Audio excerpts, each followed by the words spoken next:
امید کے پیغام کو رد کر دیا۔ اور عبرانیوں کے خط کا مصنف اپنے خط کے دوسرے باب اور اس کی 30 آیت میں کہتا ہے، تو اتنی بڑی نجات سے غافل رہ کر ہم کیوں کر بچ سکتے ہیں؟ اگر ہم نجات کے اس پیغام سے کو اگنور کر دیں گے، نظر انداز کر دیں گے، تو ہم کبھی بھی بچ نہیں سکیں گے۔ افسس کی کلیسیا کے نام مقدس پالوس خط لکھتے ہوئے دوسرے باب اور اس کی 8ویں آیت میں کہتا ہے، ہمیں ایمان کے وسیلے سے فضل ہی سے نجات ملی ہے، اور یہ تمہاری طرف سے نہیں، خدا کی بخشش ہے، اور نہ اعمال کے سبب سے، تاکہ کوئی فخر نہ کرے۔ اور عبرانیوں کے خط کا مصنف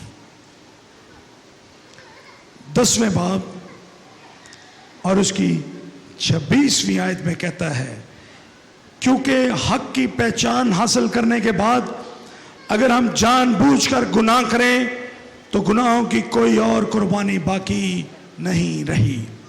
اگر آپ سچائی سے واقف ہیں، اگر آپ نے یسوع کی صلیب کا پیغام سنا ہے، اگر آپ اس کے باوجود اس کو نظر انداز کریں گے جس طرح سے یہودیوں نے نظر انداز کر دیا، تو آپ کیسے محفوظ رہیں گے؟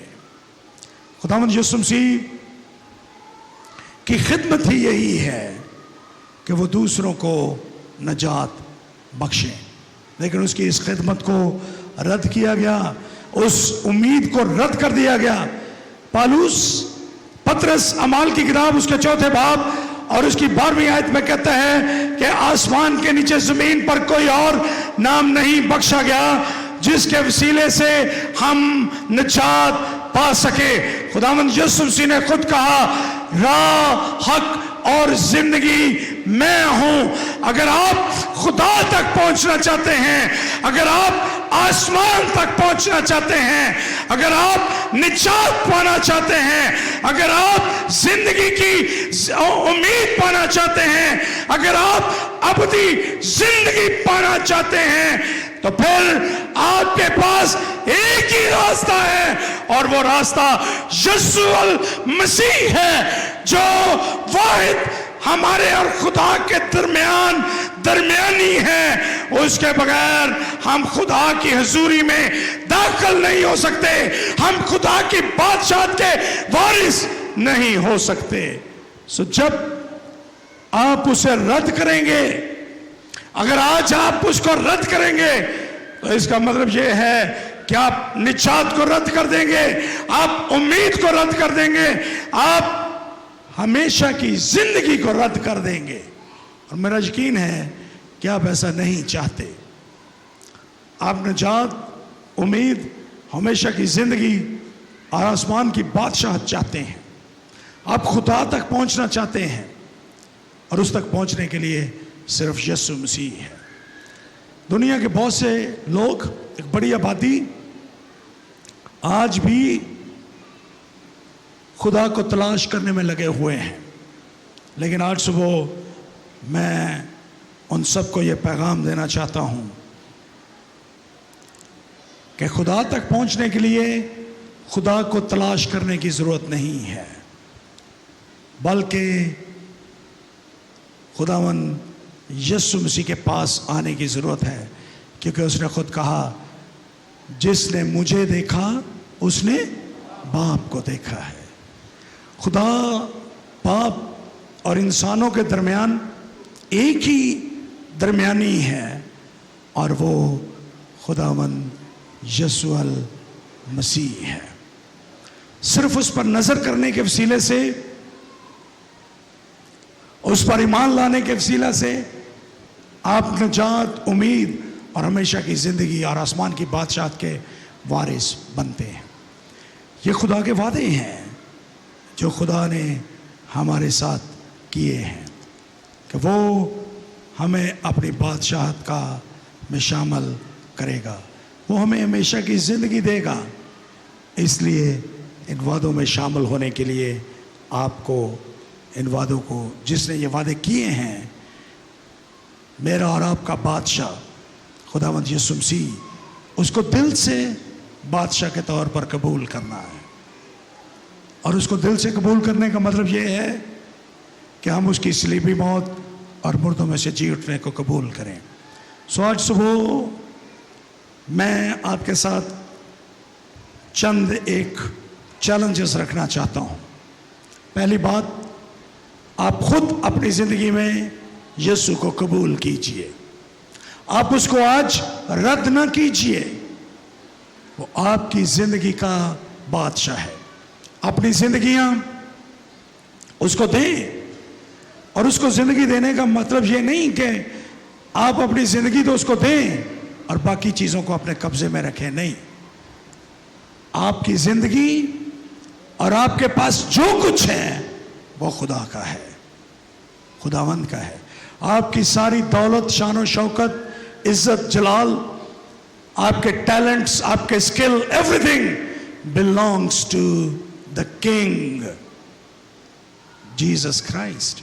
سب کچھ اس کا ہے، اور یہ سب کچھ اس کے نام پر دینے کے لیے تیار رہیے۔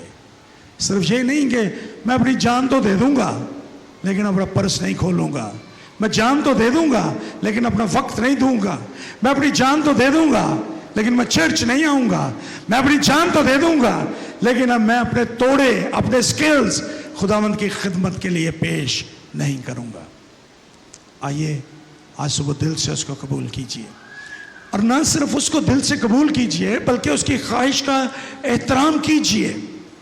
اور اس کی خواہش یہ ہے کہ یہ 8 ارب لوگ جو دنیا میں بستے ہیں یہ نجات پائیں، ان میں سے کوئی ایک بھی ہلاک نہ ہو۔ آج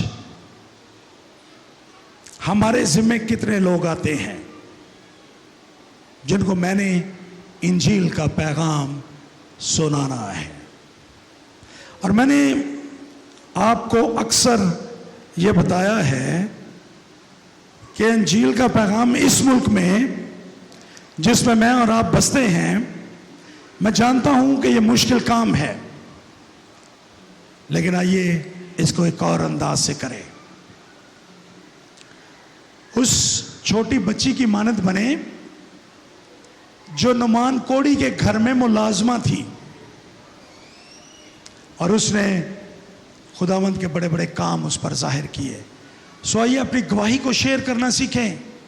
میری زندگی میں جو بڑے بڑے کام کیے ہیں خدا نے، میں ان کو غیر قوموں کو بتانا شروع کروں، کوئی فتویٰ نہیں لگے گا مجھ پہ۔